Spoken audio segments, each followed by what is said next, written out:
ações de que, independentemente das circunstâncias, quando ele age na vida do homem, o homem tem a certeza da vitória. É diferente do homem que não tem Deus. Quando chegam os problemas até a ele se perturba, ele fica de uma forma que ele fica igual cego em meio ao tiroteio. Mas todos aqueles que creem em Deus, que procuram viver conforme a vontade do Senhor, quando chegam os problemas, ele passa a ver soluções, porque Deus ele passa a ser o nosso guia, o nosso galardeador, e a vitória está em nome de Jesus. Eu quero aproveitar a oportunidade aqui e convidar o irmão Evilásio com a oportunidade.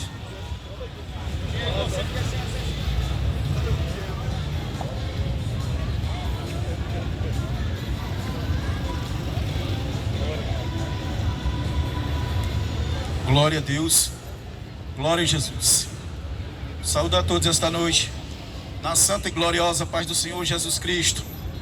Amados, prezados irmãos e ouvintes, mais uma vez estamos aqui para vos anunciar a mensagem do reino de Deus. A mensagem a qual Jesus pregou, seus discípulos e todos aqueles que creem nesta palavra são impulsionados, comissionados pelo Espírito Santo para anunciar a mensagem do reino de Deus, para que assim então a humanidade venha, como diz a palavra de Deus, ao pleno conhecimento da verdade, e assim venha se arrepender e sejam salvos. Mas infelizmente hoje muitos não querem mais ouvir, não querem dar ouvidos à palavra de Deus. Mas louvado seja Deus, que todos aqueles que ouvem, todos aqueles que recebem, todos aqueles que colocam em prática os ensinamentos desta palavra, algo sobrenatural acontece na sua vida, algo muito transcendental que o homem muitas vezes não compreende, mas é porque a palavra de Deus, ela é poderosa. Louvado seja o nome do Senhor, e somente ela pode realizar esta grande obra no coração do homem, na alma do homem, trazer ao homem o conhecimento da verdade, do conhecimento desse Deus Criador, Deus Todo-Poderoso, a qual criou o homem à sua imagem e semelhança, para que este homem pudesse habitar para sempre na sua presença. Mas por causa do pecado, o homem se afastou, se distanciou-se de Deus. Mas Deus nunca desistiu da criatura humana. Nós podemos ver de Gênesis e Apocalipse que Deus, todos os momentos da história da humanidade, Deus sempre estendeu a sua mão para alcançar o homem, mas o homem sempre fugindo da presença de Deus. Mas esta noite, que Deus faça algo diferente na tua vida, que você simplesmente não ouça, mas receba a palavra, creia, receba Jesus como teu Salvador, para que Ele venha fazer esta grande obra de mudança, de transformação, de libertação, de restauração na tua vida, na tua casa, fortalecendo a tua alma, para que você possa verdadeiramente ter forças para lutar contra as hostes infernais da maldade que luta contra a vida do ser humano. Eu gostaria de meditar com os amados irmãos alguns versículos da poderosa palavra de Deus, que encontra-se no Evangelho de Jesus Cristo, segundo escreveu o evangelista Lucas no capítulo 2, versículo 1. Corrigindo, o evangelista João. Evangelho de Jesus Cristo, segundo escreveu João, capítulo 2, versículo 1.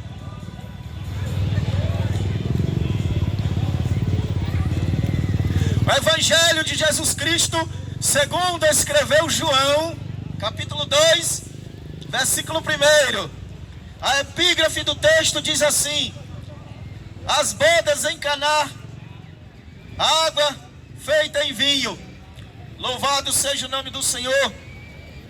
E o versículo 1 diz assim: e ao terceiro dia fizeram-se umas bodas em Caná da Galileia, e estava ali a mãe de Jesus, e foram também convidados Jesus e seus discípulos para as bodas. E faltando o vinho, a mãe de Jesus disse: não tem vinho. Disse-lhe Jesus: mulher, que tenho eu contigo? Ainda não é chegada a minha hora. Sua mãe disse aos empregados: fazei tudo quanto ele vos disser. E estava ali posta 6 talhas de pedra para as purificações dos judeus, e em cada um cabia 2 ou 3 metretas de água. Disse-lhe Jesus: enchei de água essas talhas. e encheram-nas até em cima. E disse-lhe: tirai agora e levai ao mestre-sala. E levaram.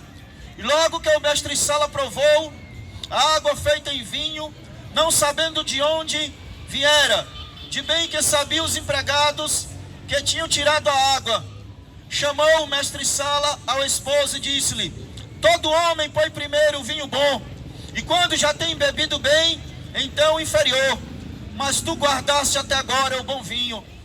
Jesus principiou assim os seus sinais em Caná da Galileia e manifestou a sua glória, e os seus discípulos creram nele. Louvado seja Deus. Meus queridos e amados irmãos e ouvintes da palavra de Deus, evangelista João registra no evangelho que traz por autoria o seu nome um fato ocorrido, como também eu creio que ele estava presente, porque João, o evangelista, era um dos 12 discípulos do colégio apostólico e andava com Jesus, aprendendo com Jesus, vivendo com Jesus essa nova vida que tinha recebido através da mensagem do evangelho pelo Filho de Deus. E o texto sagrado diz, onde nós lemos que Jesus foi convidado a umas bodas, ou seja, um casamento, nas regiões de Caná da Galileia, próximos onde Jesus morava, porque Jesus morava na Galileia. E ali aconteceu algo, um fato inusitado, que muitos ali não esperavam, nem o mestre-sala, nem os servos, nem o esposo. Diz o texto sagrado que acabou o vinho. Para você entender a situação e o problema aqui nesse caso, porque o vinho no Antigo Testamento e no Novo Testamento era um símbolo de alegria. Nas bodas o casamento durava 7 dias, 7 dias de festa, de comidas, bebidas, e o vinho era um carro-chefe, que ali as pessoas bebiam, que não era vinho embriagante, mas o suco de uva, suco fervido chamado sapa, suco doce de um sabor bem agradável. Mas acontece algo de repente, as pessoas estão ali na festa, se alegrando, junto ao esposo, vendo a alegria do esposo.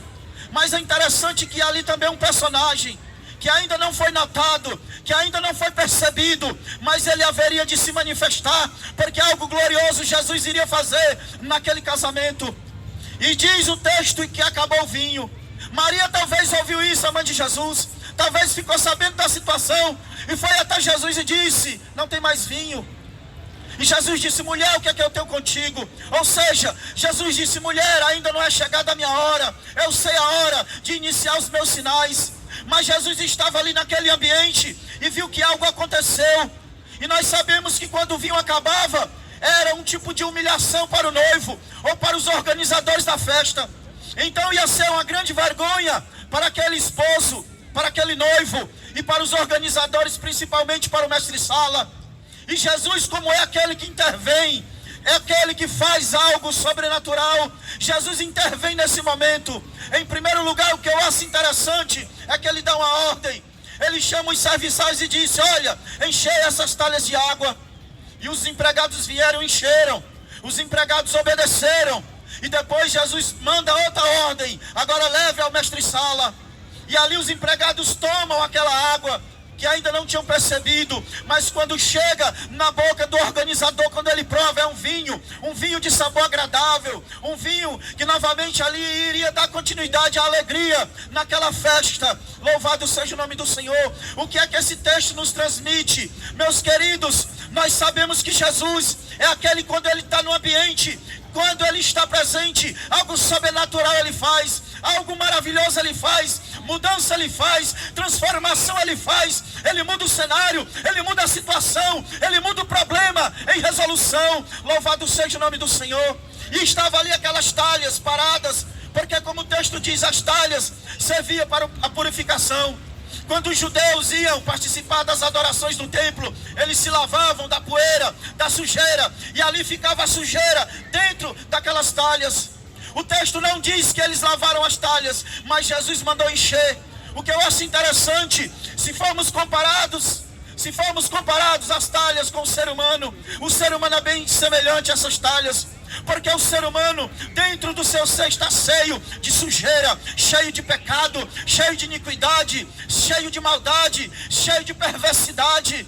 Mas é interessante que quando a água, louvado seja Deus, bate dentro dessas talhas, ela passa por um processo de mudança. Louvado seja o nome do Senhor. E aí o ser humano tem a sua vida transformada pelo poder da palavra, porque a água na Bíblia é símbolo da palavra, símbolo do Espírito Santo, símbolo da intervenção divina. Jesus em João também, no mesmo evangelho, no capítulo 7, versículo 37, ali também na festa dos tabernáculos, que era uma das 4 festas do Antigo Testamento, que também durava 7 dias. E ali diz o texto sagrado, que antes do sacerdote derramar a água, que era o símbolo da vida, também, quando era feito lá no templo de Salomão, Jesus estava presente. Jesus ainda não tinha se manifestado, as pessoas não sabiam que Jesus estava ali, mas no último momento, diz a palavra de Deus, Jesus ele abre os braços e diz: quem tem sede, vem a mim, beba. Louvado seja o nome do Senhor. Talvez as pessoas se espantaram com aquele homem que apareceu de repente, dizendo algo que talvez eles não entendessem, mas a palavra de Deus diz que Jesus estava falando do Espírito Santo, que haveria de conceder a todo aquele que crê na sua vida. Então a água, ela é símbolo da palavra. A água, ela é símbolo do Espírito Santo. A água, ela lava o ser humano. A água, ela purifica a palavra. Ela limpa a mente, o coração, a alma. Ela traz a esperança. Ela traz o renovo. Ela traz a limpeza. Ela traz a lavagem. Então o que nós podemos entender deste texto de João capítulo 2 é que Jesus é que ele lava a alma do homem através do poder da sua palavra, através da tua mão poderosa, através da intervenção da sua glória e da sua misericórdia. E ali diz que o texto sagrado fala que aqueles homens obedeceram, porque, irmãos, não é tão interessante, somente interessante, quando o homem ouve a palavra de Deus, quando o homem ouve o evangelho, mas ele tem que tomar uma posição. Quantas pessoas já não ouviram esta palavra? Quantas pessoas já não ouviram a mensagem do evangelho, mas continuam inertes, paradas, como aquelas talhas? Mas quando o homem ouve a voz de Jesus, quando o homem obedece à voz de Jesus, quando o homem crê na palavra de Deus, quando o homem recebe Jesus como Salvador, algo sobrenatural acontece na tua vida. Acontece uma mudança, acontece uma transformação, acontece uma lavagem. Louvado seja o nome do Senhor, porque o Espírito Santo é Ele que lava a alma do homem, é aquele que purifica, é aquele que santifica, é aquele que conduz o homem ao caminho da retidão na presença de Deus. E aqueles homens ficaram surpreendidos, porque antes aquela água suja, barrenta, era simples água. Mas a ordem do Salvador bendito, todo-poderoso, quando aquela água chegou na boca daquele homem, era um vinho de sabor inigualável. A palavra de Deus é o alimento para a alma do ser humano. A palavra de Deus é o alimento que sacia a alma do ser humano. Muitos estão buscando se alimentar de coisas deste mundo, dos prazeres, do pecado.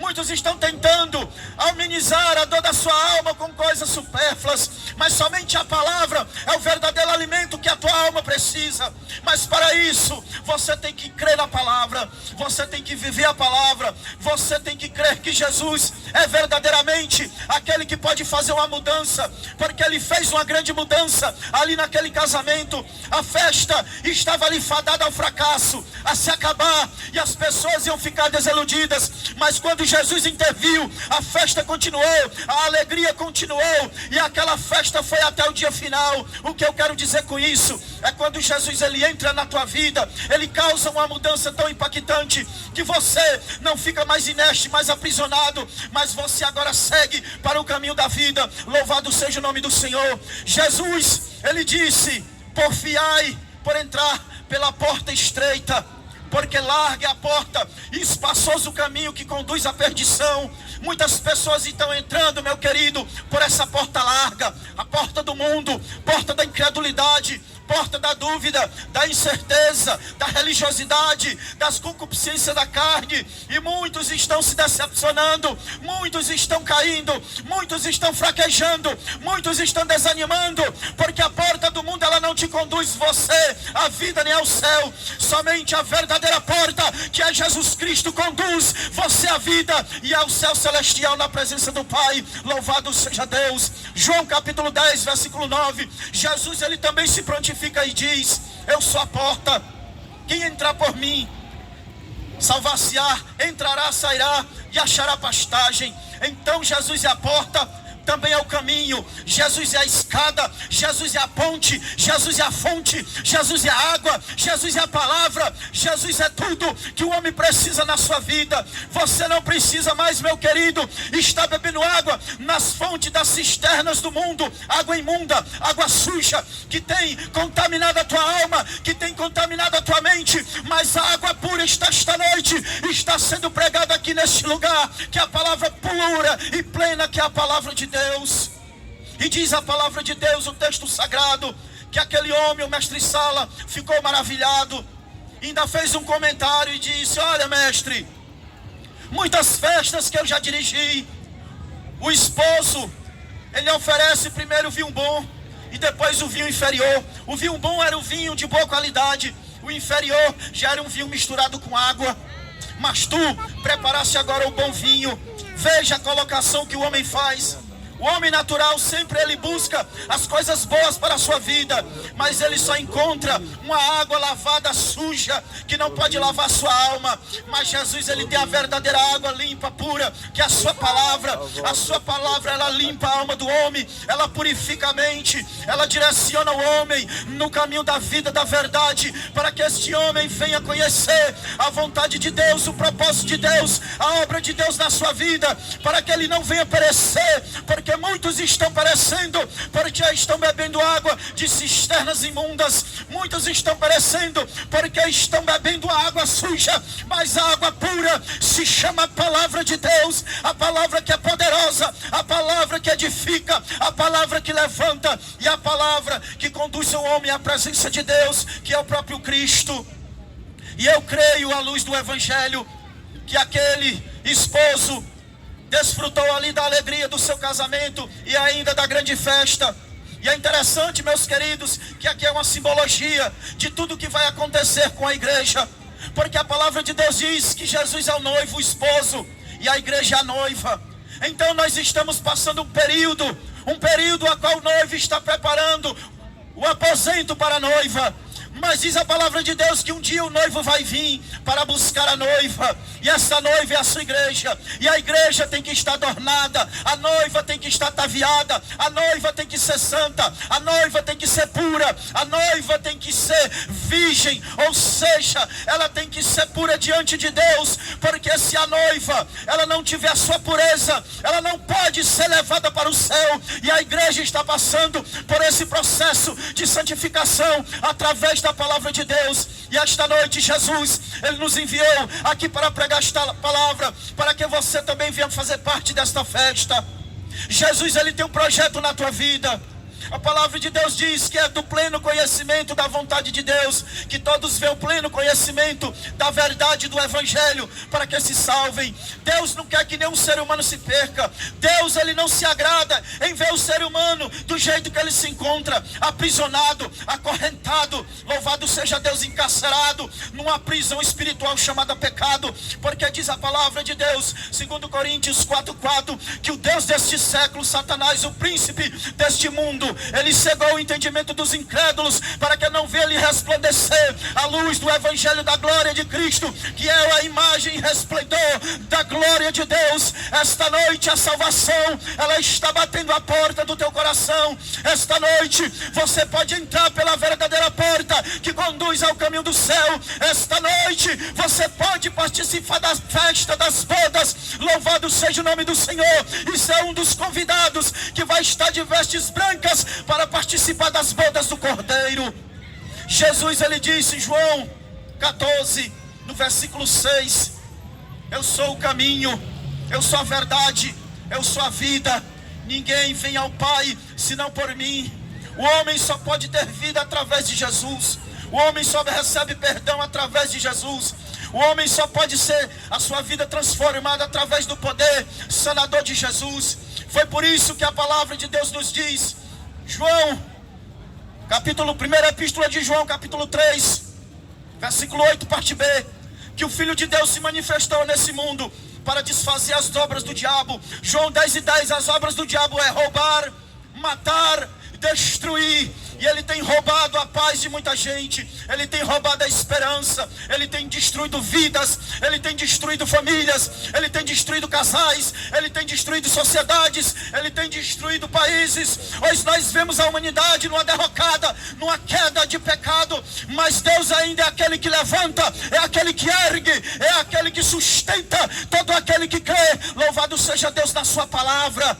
E esta palavra também, ela cabe para você, não é somente para nós que já estamos aqui.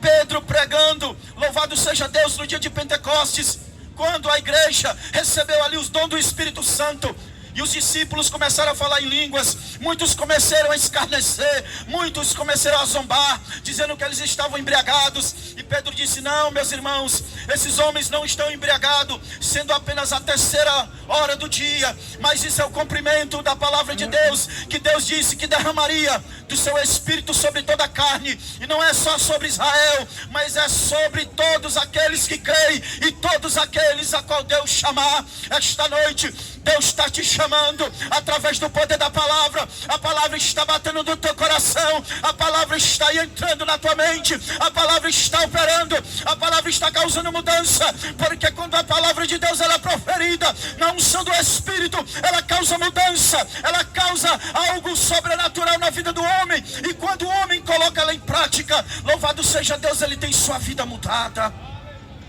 A sua vida hoje pode ser mudada, assim como aquela água que estava num lugar sujo foi transformada em um vinho de alta qualidade.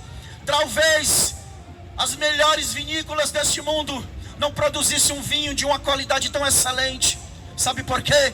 Porque excelência de salvação, libertação, transformação, somente o Cristo faz. O homem não faz, a religião não faz, a sociedade não faz, a psicologia não faz, a psiquiatria não faz, o dinheiro não faz. Nada desse mundo pode mudar a essência da alma do homem. Somente o poder da palavra de Deus, que é proferida, louvado seja Deus, através do Espírito Santo. Nós também estávamos nesta mesma condição. Nós éramos talhas sujas, nós éramos talhas encostadas, cheio da imundície do pecado, cheio da imundície da sujeira, cheio da imundície da concupiscência. Mas quando a palavra foi ministrada, quando nós ouvimos a mensagem do Evangelho, quando nós obedecemos, e quando nós fomos diante da presença do Senhor, o Senhor fez uma obra na vida desses homens e dessas mulheres. E hoje, para a glória de Deus, nós estamos aqui apregoando esta palavra, porque ela é fiel e verdadeira. Nós não vivemos algo de aparência, nós vivemos algo real, é algo que nós sentimos e é algo que nós passamos na nossa vida. Viver uma vida em Cristo não é algo superficial, não é algo no ambiente religioso, é algo transcendental, é algo que transcende o entendimento do homem. Mas aqueles que estão trilhando esse caminho, eles compreendem, porque agora diz a palavra de Deus que nós temos um novo entendimento. Nós fomos gerados de novo, nós fomos gerados, louvado seja Deus, não pela vontade da carne ou do homem, mas gerados por Deus, para darmos frutos, e frutos dignos de arrependimento. E esta noite, meu querido, você tem essa oportunidade. Você está ouvindo a palavra, faça que nem os serviçais. Você está ouvindo a palavra, agora obedeça. Jesus disse em Mateus 11:28: vinde a mim, vós todos que estáis cansados, sobrecarregados, e eu vos aliviarei. Tomai sobre vós o meu jugo, e aprendei de mim, que sou manso e humilde de coração, e encontrarei descanso para as vossas almas, porque o meu jugo é suave e o meu fardo é leve. O jugo de Jesus é suave, o fardo de Jesus é leve. Você pode estar carregando um jugo pesado e um fardo pesado, mas esta noite Jesus quer tirar o fardo do pecado. Jesus quer tirar, louvado seja Deus, o jugo do sofrimento e te dar um jugo leve, um jugo de alegria, um jugo de júbilo, um jugo de satisfação, um jugo de fé, um jugo, louvado seja Deus, de esperança, porque o mundo vive sem esperança. O mundo tem a sua esperança na política, na ciência, na economia, na filosofia, na sabedoria deste mundo. Mas o crente em Jesus, ele tem a sua esperança nas promessas do Mestre. E uma das principais promessas do Mestre: eu vou para o meu Pai e vou vos preparar lugar. E quando eu preparar lugar, eu vou voltar e e vou levar vocês que ouviram, creram, estão seguindo a minha palavra, estão obedecendo a minha palavra, estão fazendo a minha obra. Vou levar vocês para o lugar onde eu estou. E todos nós sabemos, tanto em crentes como descrentes, sabe que Jesus morreu, ressuscitou ao terceiro dia, e Ele foi assunto aos céus e está à direita do Pai e intercede por todos os seus queridos, os seus amados. Mas Ele ainda também tem olhado para você. Você não está descartado do projeto da salvação, não. Talvez alguém já tenha dito para você que para a tua vida não tem jeito, que você está perdido, você já está condenado. Não dê ouvidos à voz do diabo, dê ouvido à voz do Espírito Santo, que está dizendo esta noite: para a tua vida ainda há esperança, porque enquanto há vida há esperança para a vida do ser humano. Porém, diz a palavra de Deus, Hebreus 9, 27, que após a morte segue-se o juízo. Já não há mais chance, já não há mais oportunidade de arrependimento, porque o arrependimento é aqui, na terra dos homens, na terra dos viventes. Jesus disse: aquele que me confessar diante dos homens, eu confessarei diante de meu Pai e dos seus anjos, e que está no céu. Porém, aquele que me negar diante dos homens, eu negarei diante do Pai e dos anjos que está no céu. Então, meus queridos, esta noite, faça a coisa certa, tome a posição certa, não negue Jesus, mas receba Jesus como Senhor e Salvador da tua alma, e algo maravilhoso Ele vai fazer na tua vida. Eu aqui já agradeço essa rica oportunidade, no nome de Jesus.